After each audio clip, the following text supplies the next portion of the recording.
말씀은 누가복음 15장 11절로부터 24절까지입니다.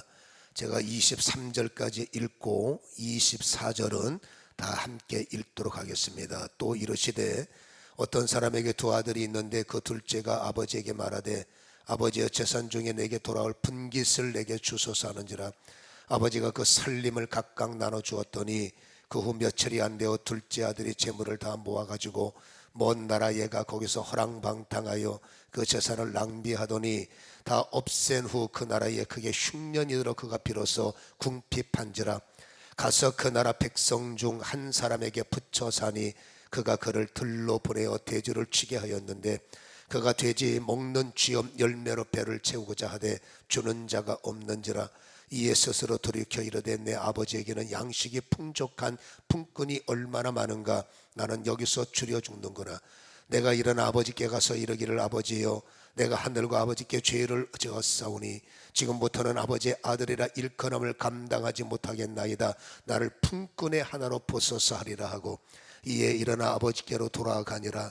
아직도 거리가 먼데 아버지가 그를 보고 측은히 여겨 달려가 목을 안고 입을 맞추니 아들이 이르되 아버지여 내가 하늘과 아버지께 죄를 지었사오니 지금부터는 아버지의 아들이라 일컬음을 감당하지 못하겠나이다 하나 아버지는 종들에게 이르되 제일 좋은 옷을 내어다가 입히고 손에 가락지를 끼우고 발에 신을 신기라.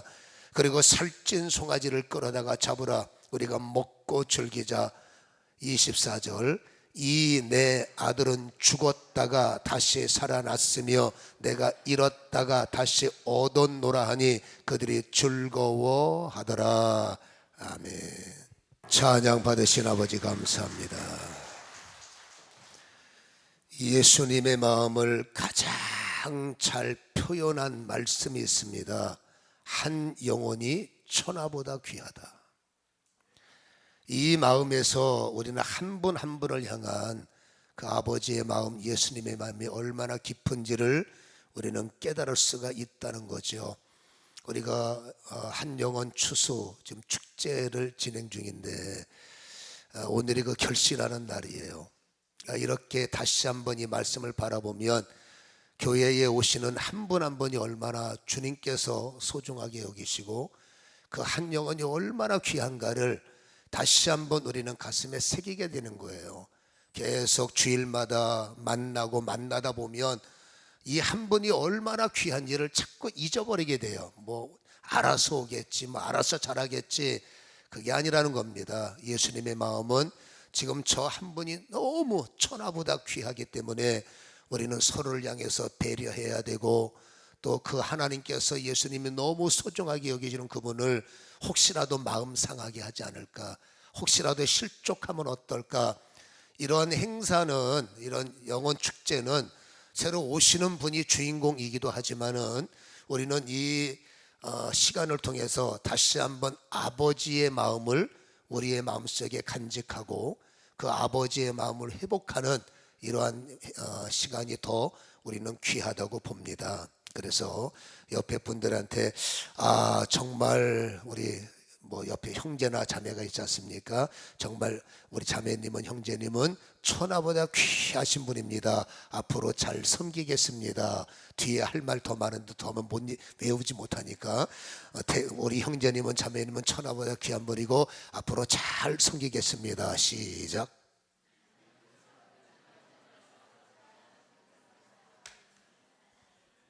스스로도 자부심을 가지세요. 나는 주님 앞에는 천하보다 귀한 사람이야. 이렇게 자부심을 가져야 되는 거지요. 여러분, 주님의 눈에는 그래요. 구원받은 99마리의 양보다 구원받지 못하고 방황하고 있는 한 마리 양을 향해서 주의 마음은 올인되는 거죠. 이 누가복음 15장 자체가 잃은 양 파트가 있고 또 한 드라크마 파트가 있단 말이에요. 그리고 오늘 탕자의 파트가 있는데 이 세 파트가 뭡니까? 잃은 양, 한 영혼의 소중함을 보여주는 말씀인데 특별히 첫 번째 파트에서 나오는 100마리 양 중에서 한 마리를 잃어버렸어요. 99마리 양을 두고 그 양을 찾아가는 목자의 심정은 여러분, 관객과 작가의 마음은 다르다고 그랬죠. 같을 수가 없는 거예요. 여러분, 그 한 마리의 양을 찾기 위해서 이 산 저 산을 헤매는 그 뒷모습을 보고 아마도 구경하는 사람들은 아니 이렇게 욕심이 많어, 99마리가 있으면 됐지, 그걸 뭐 한 마리를 찾겠다고 저렇게 고생이야, 저건 욕심이야 라고 말할 수 있겠지만, 그러나 영혼 문제란 말입니다. 하나의 비유란 말이죠. 구원받은 99마리 구원받았으니까 감사지만 아직도 구원받지 못하고 이 세상 저 세상, 이 산 저 산을 헤매는 그 영혼을 주님은 안타까워서 그냥 있을 수가 없는 겁니다. 그래서 찾을 때까지 그렇게 여러분 마음을 다해서 고생하시는 그 비유를 우리에게 들려주시는 이유를 우리는 생각할 필요가 있다라는 것입니다. 여러분, 99마리 양 중요해요. 그러나 주님의 마음은 한 마리가 채워져서 100마리가 되어야 여러분 하나님 나라의 영광이라는 거죠. 그래서 우리는 아버지 마음이 약하기 때문에 여러분 99마리의 양을 바라보면서 만족을 하는 경우가 있지만, 정말로 예수의 마음은 구원받은 99마리 양은 감사하지만 잃어버린 한 마리 양에게 초점을 맞추고, 그리고 그 양을 찾았을 때의 마음이 어땠습니까? 누가복음 15장 6절에 보면 집에 와서 그 벗과 이웃을 불러 모으고 말하되 나와 함께 즐기자, 나의 잃은 양을 찾았도다, 이렇게 말하고 있어요. 그리고 여러분, 10드라크마에서 1드라크마를 잃어버린 여인 기억하시지 않습니까? 많은 사람들이 그 1드라크마를 찾기 위해서 집안을 다 뒤집는 거예요. 이 드라크마 어디 있느냐, 집안을 다 뒤집는 거예요. 그때 다른 분이 볼 때는 이렇게 사람이 욕심이 많어, 9드라크마 있으면 그걸로 족하면 되지, 잃어버린 거 어떻게 소용없잖아, 어쩔 수 없잖아, 그냥 놔두지 그걸 찾느냐고 이렇게 고생을 해 라고 말하지만, 여러분 관객과 작가는 다르다니까요. 그 드라크마를 갖고 있던 여러분 그 여인은 9개의 드라크마도 중요하지만 잃어버린 하나의 애착심이 있는 겁니다. 왜냐하면 가치로 볼 때는 그래요. 9개의 드라크마 갖고 할 수 있는 일과 10개의 드라크마를 갖고 할 수 있는 일은 다른 거죠.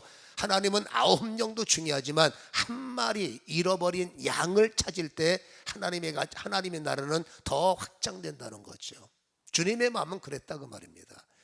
그래서 여러분, 주님이 그 한 양을 찾았을 때의 기쁨, 1드라크마를 찾은 여인이 똑같이 말합니다. 9절에 보면 찾아낸 즉 벗과 이웃을 불러 모으고 말하되 나와 함께 즐기자, 잃어버린 드라크마를 찾았다. 이게 드라크마 주인의 마음이란 말이에요. 오늘 여러분, 이 성경도 똑같은 내용들을 우리에게 소개하고 있습니다.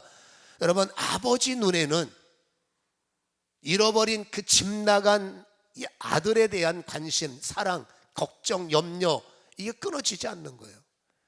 집안에 있는 여러분 피를 나눈 형도 떠나가네, 그냥 놔두세요, 알아서 하겠죠, 전혀 무관심한데 그 아버지의 마음은 아닌 거예요. 항상 아버지의 시선은 그 아들이 돌아와야 하는 것을 향해 있음을 우리가 본문을 통해서 읽지 않았습니까? 기다리던 아들이 돌아왔잖아요. 여러분, 사람이 돌아올 때의 모습을 보면 이 신앙으로 주님을 만난다는 게 쉽지는 않은 것을 보여줍니다. 왜냐하면 성경을 보면 아버지의 돈을 갖고 떠났으니 돈 쓰는 재미가 있는데 교회에 올 필요가 있겠습니까? 그리고 돈이 다 떨어졌지만 노동을 할 수 있는 육체가 있는 거예요. 그러니까 내가 돈 떨어져도 내가 일할 수 있어, 이거는 잡이 있고 일할 수 있으면 일하는 것 때문에 아버지가 생각이 안 나는 거예요. 근데 여러분, 그 일하는 중에도 쥐염 열매를 먹는 상황이 아주 나빠졌죠. 근데도 쥐염 열매를 먹을 수 있다는 내심, 내가 내심대로 쥐염 열매를 먹을 수 있어 라는 당신의 심 때문에 아버지가 기억이 안 나는 거예요. 근데 언제 아버지가 생각이 나느냐, 그나마 쥐염 열매도 마음대로 먹을 수 없고 줄이고 힘들고 배고프고, 그렇죠? 내가 어떻게 알 수 없는 상황이 벌어지니까 비로소 우리 아버지는, 우리 예수님은, 이게 인간의 연약함이라는 것을 우리에게 보여주는 겁니다. 그래서 여러분 이 탕자가 내 아버지께로 돌아가자. 그때 보세요. 그렇게 건강했던 건강 다 잃어버리고 누더기의 옷을 입고 돼지를 치는 인생이었으니 그 몸에서 악취가 얼마나 심했겠습니까? 그렇죠. 영양실조 걸리고 정말 초라하기 그지없고 누더기의 옷을 입고 걸어오는 그 사람, 이 세상 어떤 사람이 관심을 가져주겠습니까? 오히려 옆에 찾아올까 봐 기피의 대상이 되는 거죠. 그러나 우리 아버지의 마음 하나님 예수님은 그렇잖아요. 항상 시선이 그쪽에 가 있기 때문에 그 누더기 된 아들을 보자마자 버선발로 뛰어나가는 거 보십시오. 그게 아버지의 마음이죠. 쫓아가서 몸에서 악취가 날 텐데 그 악취나는 몸을 끌어안는 겁니다. 사랑은 그런 거예요. 사랑, 여러분 진짜 사랑은 그 사람이 허물이나 그 사람이 악취나 그 사람이 어떤 것도 느껴지지 않는 게, 여러분 그게 진정한 사랑이라는 것을 아버지의 마음에서 보여주는 거죠. 그리고 옷을 다 벗기고 새 옷을 입히고 반지를 끼웠다는 것은 너는 오늘부터 내 아들이야. 과거에 너는 죄인이었으나 이제 너는 나에게 왔기 때문에 너는 나의 아들이야. 이게 여러분 따지지도 않고 묻지도 않는 거예요. 예수에게로 돌아오는 사람, 예수님 품에 돌아오는 사람, 여러분 세상은 따집니다. 너 돈 어디다 썼어?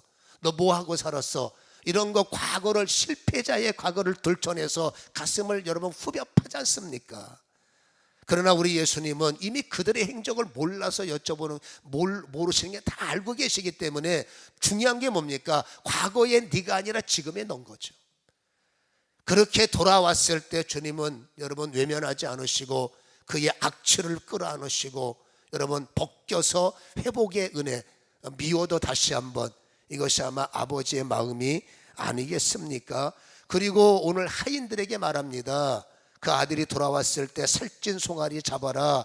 우리가 먹고 마시자. 23절 25절에 풍악을 올리고 춤추는 소리를 듣고, 한 영혼이 돌아왔을 때 아버지의 마음이 어떤지를 우리에게 보여주고 있는 말씀이죠. 여러분 오늘이 바로 그런 날인 거예요. 신앙생활이라는 것은 주님께서 우리를 행복하게 해주시잖아요. 우리가 힘들고 우리가 지치고 우리가 힘을 잃어버릴 때 교회에 오면 주님께서 우리를 행복하게 해주시잖아요. 우리에게 새 힘도 주시고 살아가는 현장에서 나의 구원, 그 주님을 생각하면 나에게 행복을 주시고 힘들지 않도록 도와주시는 것이 예수님이잖아요. 그러니까 우리는 이게 습관이 돼서 행복을 얻기만을 원하죠. 교회에 오면 나를 행복하게 해주세요. 당연히 행복하게 해드려야죠. 그러나 여러분 1년에 한 번, 두 번만큼은 내가 행복을 받는 날이 아니라 오늘까지 변변치 못한 나, 잘할 수 있는 나를 더 잘하도록 힘주시고 약한 나를 끌어주신 그 행복을 주신 그분에게 한 번쯤은 효를 해야 될 거 아니겠어요? 나를 행복하게 해주신 그분을 오늘은 행복하게 해드리는 날이 우리 주제처럼 영원 추수 큰 잔치. 여러분 구원받은 우리도 주님에게는 중요하지만, 주님은 구원받은 나도 감사하지만 그분의 마음은 구원받지 못하고 지금도 영의 방황을 하고 있는 그들을 향한 주님의 아픔이 있다는 거예요. 그분이 언제 가장 기뻐하시고 언제 즐거워합니까? 여러분 우리의 예배 때도 예수님은 기뻐하시겠지만 더 감격하시는 것은 그렇게 찾고 기다리고 계시는 그 한 영혼이, 그 한 분이 예수님을 향해서 돌아올 때, 알고 돌아오든 어떡하든 예수님을 향해서 돌아올 때 오늘 성경에는 말합니다. 아버지의 마음이 표현되지 너무 기뻐하시는 거예요. 너무 행복하게 계셔서 잔치하자, 춤을 추자. 이게 뭡니까? 아버지의 마음을 우리에게 보여주는 현장이 아니겠습니까? 1년 50주 동안에 주님은 늘 졸지도 않고 주무시도 않고 우리를 여러분 축복하셨고 우리에게 인생의 축제를 주셨어요. 우리를 행복하게 해주셨어요. 얼마나 많은 간증이 오늘까지 있었습니까? 치유에 대한 간증, 응답에 대한 간증, 주님이 살아계셔요 수없는 간증. 저는 우리 교회만 머물지 않고 여러분 전국을 다니기 때문에 그런 즐거움의 간증을 무수히 듣고 사는 사람 중에 한 명이에요. 그러나 하루만큼은, 우리가 이날만큼은 우리가 받은 행복감, 우리에게 주시는 즐거움을 주님을 향해서 돌려드리는 날이지 않습니까? 그래서 우리는 준비했어요. 여러분 몇 분이 오시는지 우리는 그거는 잘 모르겠어요. 그러나 우리가 할 수 있는 소개, 우리가 할 수 있는 전도, 우리가 할 수 있는 힘을 다해서 우리가 한 2달 가까이 전도하고 대상자를 모아서 기도하고, 그리고 그분과 상관없이 우리는 금요철야마다 셀에 모여서 계속 이 영혼이 주님 품에 안길 수 있도록, 주님만 할 수 있도록 정말로 도와주시길 원합니다. 그렇게 기도한 결실의 날이 바로 오늘입니다. 오늘을 위해서 참 수고 많았어요. 어제도 늦은 밤까지 우리는 여러분 시설을 설치하고 음식 장만하고 여기저기서 물건을 여러분 공유해서 여러분 정리하고 가격표 붙이고 이렇게 만들고 저렇게 만들고, 여러분들이 나가서 보시면 참 제한적인 공간이고 별거 없어 보이지만 저거 하느냐고 정말로 힘들었습니다. 돈도 많이 들었고 발품도 많이 팔았고 지역마다 다니면서 오세요 오세요. 주님이 혹시 찾으시는 한 분이 우리의 소개와 우리의 홍보와 우리의 사랑과 우리의 기도를 통해서 마음이 움직여서 그 한 분이라도 주님 품으로 온다면 오늘 예수님께서 얼마나 행복해 하시겠어요. 다시 한번 우리 성도님들 기억하실 것은 오늘은 우리가 행복해 하는 날이 아니라 바로 그분이 행복해 하시는 날이어야 돼요. 예수님이 행복해 하시는 날이 오늘이기 때문에 오늘 불편하셨을 겁니다. 주차장도 없어졌죠. 그리고 여러분 설교도 여러분 중심이 아니라 새로 오신 분 중심으로 해야 되니까 간단해야 되죠. 많은 것들이 불편하지만 오늘 하루는 내 날이 아니라 예수님의 날. 예수님이 누구를 원하십니까? 새로 오신 분이겠죠. 그래서 혹시라도 우리 성도님들 이번 처음 뵙는 분이네, 그분은 예수님을 행복하게 해드린 분이에요. 아멘. 오늘 우리 열방교회 처음 오신 분들, 뭐 다른 교회 다니시다가 잠시 방문하신 것도 행복한 일이지만 혹시라도 신앙생활을 멈췄다가 오늘 오셨다면, 예수를 모르시는 분이 오셨다면 오늘 예수님께서는 춤추시는 날이에요. 그러니까 예수님께서 그분 때문에 행복해 하시는데, 여러분 처음 뵙는다고 안면 몰수하시고, 안면도 근성이 나오면 안 돼요. 모르는 척 하시고 자리 없다고 양보도 안 하시고, 여러분 그렇게 오늘만큼은 웃어주세요. 이분은 처음 뵙는 분이다 그러면 이빨 2개 보이시고 무조건 웃어주시고, 혹시라도 제가 일부 때 그랬습니다. 봉사자한테 그분들이 식사하시고 밥값 안 내면 내가 낼게, 물건 가지고 갈 돈 안 내면 내가 책임질게.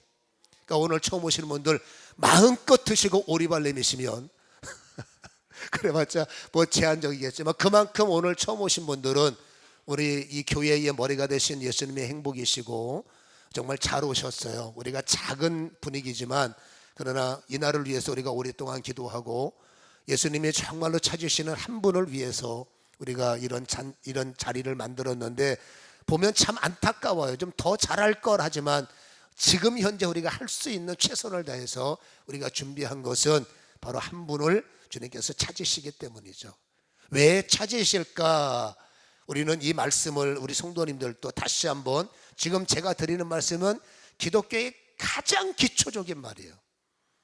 그러나 이 기초를 다시 한번 가슴에 간직하시고, 혹시 처음 듣는 분이라도 잘 한번 들어보셔서 여러분 주님께서 왜 우리를 그토록 찾고 계시는 이유를 우리가 2가지만 살펴보는데 간단합니다. 첫 번째는 여러분, 인간은 영적인 존재인 거예요. 이 세상에 영원히 살 수 있는 분 계십니까? 없어요. 여러분 몇 살까지 사느냐 그건 몰라요. 그러나 중요한 것은 언젠가는 우리는 이 세상을 떠날 수밖에 없는 숙명을 갖고 태어났다는 거죠. 언젠지 모르지만 모든 사람은 죽음을 회피할 수가 없는 거예요. 여러분 죽음이 인생의 마지막이라면 아쉬워요. 그냥 아쉬움으로 끝나는 거예요. 죽음이 혹시라도 죽음은 끝이야 그러면 아쉬운 거예요. 그러나 안타깝지만 여러분 죽음이 끝이 아니에요. 정말 죽음이 끝이라면 그냥 아쉬워서 끝났으면 좋겠어요. 그러나 죽음은 끝이 아니라 다른 세계의 시작이에요. 여러분 우주라는 공간도 참 신비합니다. 그냥 저는 우주 공간을 잘 몰라요. 그냥 자료를 몇 가지 살펴보니까 뭐 우주의 끝이 어디냐, 여러분 그 천문학자의 머리를 지금도 아프게 만드는 질문이 우주의 끝이 어디예요? 라는 질문에 답이 없다는 겁니다. 어떤 자료를 보니까 여러분 허블 울트라 딥필드라는 그 그 천체 만환경이 있다는 거예요. 여러분 이것을 통해서 측량을 했을 때 끝이 보이는 거리를 여러분 100 그렇죠? 150조라고 그랬나요? 130조, 거리가 130광년이라는 거. 130광년. 근데 우리는 이 광년에 대해서는 감각이 별로 없어요. 그래서 1광년이 얼마나 되나 했더니 9조 5천만 킬로가 1광년이래요. 야, 너무 서늘하다. 1광년의 거리가 얼마나 냈더니 여러분 9조 5천억 킬로가 1광년이랍니다. 그럼 이걸 따져보니까 빛의 속도가 30만 킬로잖아요. 1년 걸린다는 거예요. 빛이 1년 걸려야 가는 거리가 1광년이라는 거예요. 근데 지구의 우주의 끝이 어디예요? 130광년이라는 겁니다. 이게 이해가 됩니까? 그러면 사람이 갈 수 있는 거리를 한번 계산해 봤어요. 제일 빠른 우주선이 시속 5만 킬로래요. 그러면 5만 킬로의 그 우주선 갖고 1광년 가는 거리를 따져보니까 얼마 안 걸리더만 2만 년밖에 안 걸리더만요. 1광년을 가는데 2만 년밖에 빠르죠. 금방 가죠. 그러니까 그러면 1광년이라는 거리, 어느 날 여러분 그 문자 뉴스를 보면 뭐 10광년 뒤에 무슨 뭐 푸른 지구가 있다, 있으면 뭐합니까? 못 가는데. 신비한 거예요. 우주라는 것, 여러분 무슨 원점이 터져서 빅뱅을 만들고 이런 여러 가지 과학은 증명을 해야 되기 때문에 이런저런 학설을 만들어내지만, 그러나 여러분 그 천문학자의 최종 결론은 그렇게 거리가 잡힌 것이 150광년이지만 130광년이지만 사실적으로 말하면 그 끝은 여러분 무슨 이렇다 저렇다 하기 때문에 결론이 없다는 거예요. 그래서 그 플라톤이 그런 얘기를 하더만요. 천문학은 우리 영혼이 위를 바라보게 하면서 우리를 이 세상에서 다른 세상으로 이끄는 것이다, 이렇게 플라톤이 얘기했는데 이게 의미가 있는 이야기라는 거예요. 우주 공간의 시간은 우리는 3차원이라고 표현을 합니다. 그러나 3차원만 있습니까? 4차원도 존재하죠. 인간이 측량할 수 있는 시간이 3차원이라면 측량 불가, 우주의 신비가 그렇게 신비해도 그렇게 측량 불가해도 3차원밖에 안 되는 거예요. 그러나 하나님의 영의 세계, 영적 구조, 영적 메커니즘은 4차원이라는 얘기예요. 여러분 인간이 3차원의 제한을 받고 살다가 죽음이 아쉬움이 아닙니다. 끝이 아닙니다. 죽는 순간에 여러분 영적 세계의 경험은 참 많습니다. 근데 멀리 보지 마시고 저 역시도 목사이기 때문에 기도를 많이 했고 이런저런 하나님께서 저를 손대시는 과정 속에 저는 개인적, 이것은 무슨 성경에 기록하고 그런 내용이 아니라 개인적 경험이 많은데, 저는 여러분 의심 품고 너무 힘들어서 그만두겠다고 기도하고 난 목사 못합니다, 나 진짜 나 못해요 라고 그렇게 주님 앞에 발버둥을 쳐볼 때마다 주님은 저의 의심스러운 기질을 아시니까 저는 증명돼야 믿는 사람이에요. 그때마다 하나님은 저의 영을 몸에서 빼셔서 주님 나라라는 4차원의 공간으로 이동하시는데, 그 수식간이라는 것은 여러분 3차원 갖고 이해가 안 돼요. 그 순간이라는 것은 표현이 안 되는 겁니다. 육신의 시간은 3차원의 제한을 받지만 영의 세계, 몸에서 영이 빠져나가는 그 순간에는 4차원의 시간이 되는 거야. 측량이 안 되는 겁니다. 그 순간에 저는 여러분 천국이라는 것을 받고, 그리고 여러분 성경에는 지옥이라는 것, 저는 아직까지 믿음이 약해서 그런지 지옥은 안 보이시더라고요. 그러나 저는 제가 갈 천국을 분명히 받고, 성경에는 바울 목사님께서 3층층을 말해주며 성경 곳곳마다 요한계시록은 영의 종착역인 여러분 천국과 지옥을 분명히 보여주고 있어요. 어떤 사람들이 말합니다. 죽어봐야 알지, 죽어보면 분명히 압니다. 진짜구나를 알아요. 여러분 저는 목사기 때문에 임종을 누구보다 많이 지켜본 사람이고, 저는 평범하지만 사역에는 은혜, 특별함이 있어요. 여러분 그 현장에서 기도하면 그 영의 움직임이 저는 목격이 됩니다. 그래서 죽음이라는 것은 그 몸에서 육신이, 영이 빠져나가는 현장이라는 것을 성경은 말하고 개인적으로 경험했고, 저는 사역 속에서 말하기 때문에 이런 말할 때 그럴 거예요, 아닙니다. 저는 목격한 사람이고 증인이기 때문에 그럴 거예요가 아니라 그건 사실이에요. 우리는 그 죽음이라는 시간표를 향해서 오늘도 하루가 열린 거죠. 언젠지 모르지만 우리는 이 사실이냐 아니냐 논쟁은 벌릴 수 있지만 우리는 그 현장에 도달하게 되고, 여러분 그 순간, 죽음의 순간에 내 몸에서 영이 빠져나가면서 아, 이게 진짜네, 진리는 사실이구나를 깨닫게 될 거라 그 말이죠. 그러나 혹여라도 주님께서 왜 한 영혼이 그렇게 돌아오기를 세상 말로 목 빠지게 기다리십니까? 그 영혼의 육신을 보십시오. 얼마나 엉망입니까? 그럼에도 그 영혼이 구원받아야 되기 때문에 왜 그토록 기다리십니까? 육신의 시간은 길어봤자 100년 아니겠어요? 여러분, 영혼의 시간은 영원하기 때문에 여러분 영생이라고 말하죠. 영원한 시간, 그 영원한 시간을 이 땅 70년도 그렇게 고통 속에 살았는데, 이 땅 80년도 그렇게 어려움 속에 살았는데 저 나라까지 가서 괴로움을 당하면 되겠습니까? 주님은 그걸 아는 겁니다. 이 땅에서 너 그렇게 돼지 열매, 쥐염 열매도 마음대로 못 먹고 산 네가 저 나라에서 그보다 더 심각한 고통을 당하면 되겠나? 그러니 어떻게든 돌아오면 내가 너의 의복을 벗겨주고 내가 너의 신부를 바꿔주고 내가 너에게 티켓을 줄게. 이것을 영적 보험이라고 하지 않습니까? 세상 보험은 돈을 지불해야 되지만 영적 보험은 정말로 기가 막힌 겁니다. 무료입니다. 공짜입니다. 주님과의 관계를 맺기만 하면, 처음 보는 사람 누가 대문 열어줍니까? 그러나 안면이 있으면 대문을 열어주는 위치와 똑같은 거죠. 그래서 여러분, 교회가 필요한 이유, 교회 와서 무슨 돈을 벌고 교회 와서 무슨 병 고치고, 병원 가도 병 잘 고치고, 세상에 똑똑하면 돈 잘 벌어요.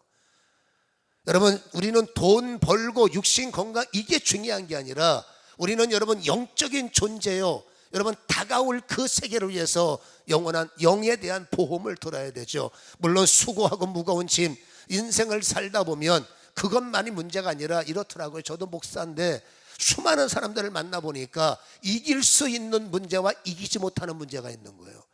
내가 이길 수 있는 문제는 9가지인데 인생 살다 보니 이기지 못하는 한 가지가 사람을 짓눌러 버립니다. 이것 때문에 미쳐버리고, 이것 때문에 죽을까 살까, 이것 때문에 내가 어떻게, 여러분 고통당하는 걸 많이 봤어요. 여러분, 저 역시도 그 인간의 한계 앞에 답이 없더라고요. 내가 뭘 도와줄지 모르겠어요. 그러나 그 인생의 해답은 예수에게 있었고, 예수는 모든 걸 정복하셨기 때문에 죽음도 정복하시고 광야도 정복하시고 질병도 정복하셨기 때문에 오늘까지 교회가 살아 숨쉴 수 있는 유일한 것은 정복이 결과로 사람들에게 나타나기 때문에. 여러분, 죽어가는 자가 살아나고 암병이 고쳐지고 장님이 눈을 뜨고, 이게 예전 사건이 아니라 병원에서만 일어나는 일이 아니라 여러분, 예수 그리스도의 이름으로 누구도 할 수 없는 무거운 짐, 내가 풀 수 없는 수고의 짐을 풀어내시는 분이 누굽니까? 예수 그리스도죠. 교회에 와서 돈 벌려고 교회에 오라는 거 아닙니다. 여러분, 교회에 와서 뭐 하라고 그게 아닙니다. 가장 중요한 게 뭡니까? 혹시라도 내 인생의 무거운 짐을 만날 때 그날을 대비한다 보는 것도 나쁘지 않죠. 내가 언제 이 세상을 떠날 줄 모르는 거예요. 여러분, 여기 박성수 집사님 와 계시는데 저번에 나한테 했던 말이 지금도 내 파에 남아 있습니다. 자기 친구 한 분이 건강을 위해서 운동도 하고 골프도 하고 이것도 하고, 기억나세요 집사님? 이것도 하고 저것도 해서 너무 건강했는데 교통사고 나서 죽더라는 거예요. 자신 있게 나는 건강해, 나는 건강해서 투자해. 근데 여러분, 내 힘으로 건강하려고 해도 어떤 일이 일어날 줄 모른다는 거예요. 제가 남의 얘기해서 참 마음이 죄송합니다만은 예를 들어서 말씀드려요. 여러분, 나를 내가 감당할 수 있는 역량의 한계가 있기 때문에 혹시라도 우리 인생의 무거운 짐, 혹시라도 내 인생에 감당 못할 짐이 내가 살아가는 동안에 일어난다면 누가 여기에 여러분 보증이 있겠습니까? 예수님께서 그러죠. 수고하고 무거운 짐은 내게로 와라. 내가 풀어줄게. 교회를 와야 되는 두 번째 기둥이 바로 내가 일을 감당할 수 없는 일을 만날 때 풀어주시는 분이 예수라는 거죠. 이것이 교회가 오늘까지 건재한 이유 중에 핵심적 이유다라고 할 수가 있는 겁니다. 오늘도 우리 열방교회를 처음 방문하신 분들을 다시 한번 환영하고요. 인생이라는 것은 내가 알고 있는 세계만 있는 것이 아니라 예측하지 못하고 모르고 있지만 사실적인 부분들이 상당히 많은 거죠. 그래서 오늘 제가 드리는 말씀을 좀 잘 이해하시고, 교회에 와야 하는 목적이 두 가지입니다.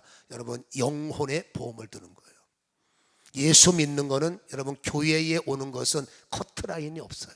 누구든지 얼마든지 교회에 문 열고 들어올 때 커트라인이 없어요. 그러나 여러분, 여기서 올라가는 천국은 커트라인이 굉장히 강력합니다. 그래서 기준에 맞지 않으면 누구도 천국 문은 들어갈 수가 없는데, 그 기준을 제시하고 그것을 알게 하는 현장이 교회죠.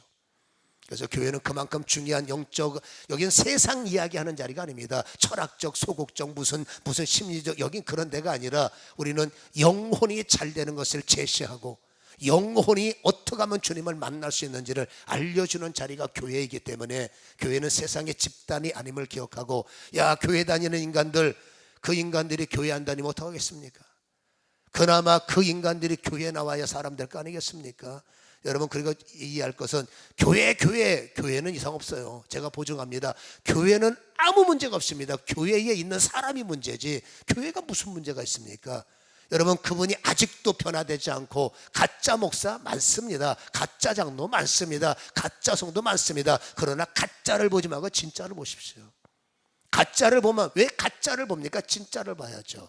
그래서 여러분, 교회는 아무런 문제가 없고, 거기에 가짜라고 하는 그분도, 여러분, 지탄이 되시는 그분도 언젠가는 뒤집어지지 않겠습니까? 그 임무를 감당하는 데가 교회이기 때문에, 한 사람이 완벽한 변화를 위해서는 교회는 존재할 수밖에 없는 거고, 내 인생의 보증수표가 교회예요.